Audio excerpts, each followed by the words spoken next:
So I was dicking around on Twitter tonight, getting in the fucking zone in the headspace to do the show.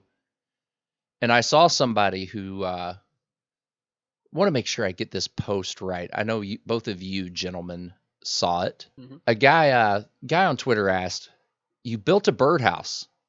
Now what?"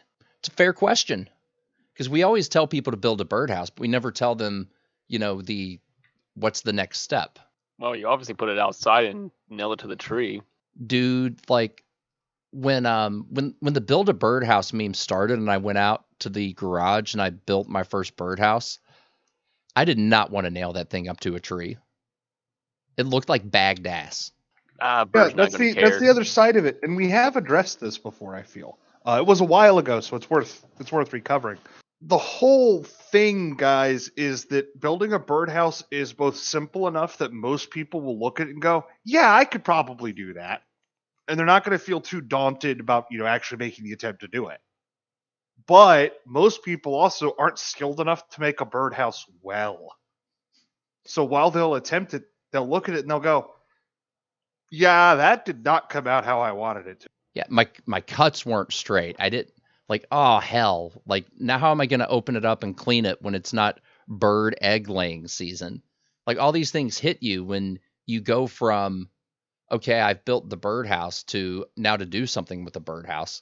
And it's like for a lot of you guys, it's like shit. I don't have any kids. I can't blame this. Like, yeah, my 6-year-old made that ugly ass piece of shit birdhouse. Didn't he do a great job? So yeah, that's what's next. After I built my first birdhouse, I went back and I made one that was like the same simple model again.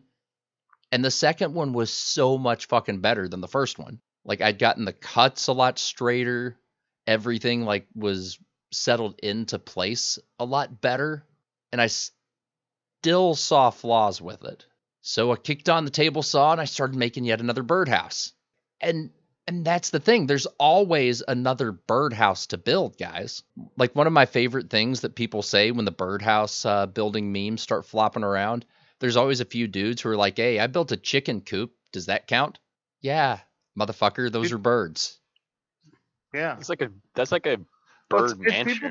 people get very confused. Like they think that there's something significant about it literally being a birdhouse. There's no significance to it being literally being a birdhouse other than one, that's been the meme for this long, so it's got weight behind it, and two, the facts that I just described. We're not telling you to build a birdhouse because we like secretly are part of some crazy bird cult. Okay?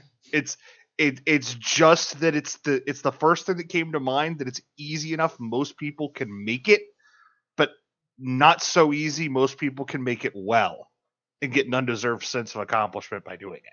Like, Well, what else comes into the whole thing is, and this is also why it's important that it not be so easy that you can just do it and do it right the first time and not have any complaints, is that if you do it wrong and you still keep trying, that's a mark of your character. A lot of the time in the modern world, and this comes up a lot of different ways, you can see so many people online who are just good at things. And they're not only good, they're like great. And their whole thing online is being great at this particular thing that they always do. And so then you can go try it and be bad at it and then just be like, "Oh, I'll never be as good as so and so there's no point in even trying."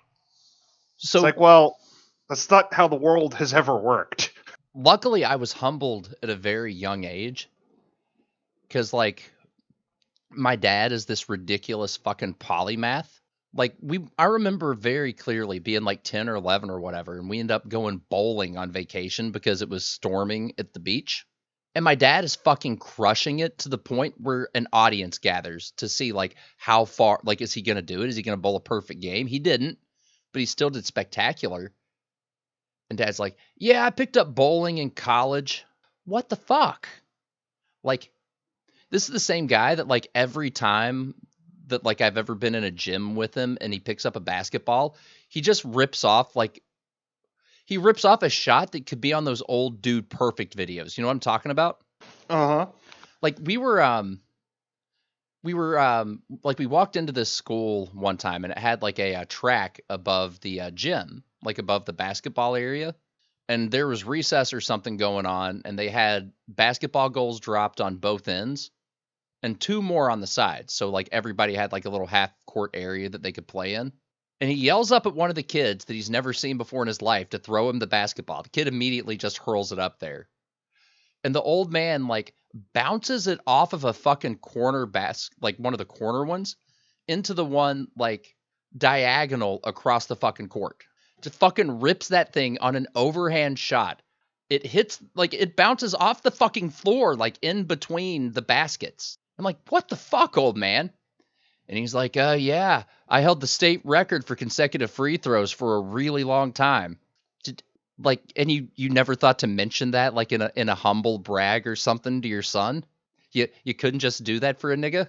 It's like anytime. I mean, having met this man, I don't imagine he would ever brag about anything. No, but like every time we like swimming, he's like, yeah, there for a little while when I was single and just working or whatever, I took up joined a competitive swim league at the YMCA for a while.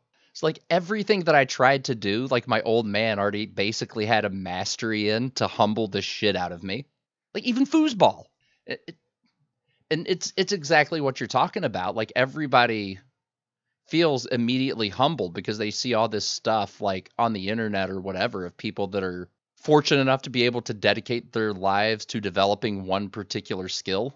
It's like the beauty standards thing that I think a lot of women feel like they have to deal with, where they're exposed to like thousands upon thousands of like bleach blonde Barbies with pneumatic tits.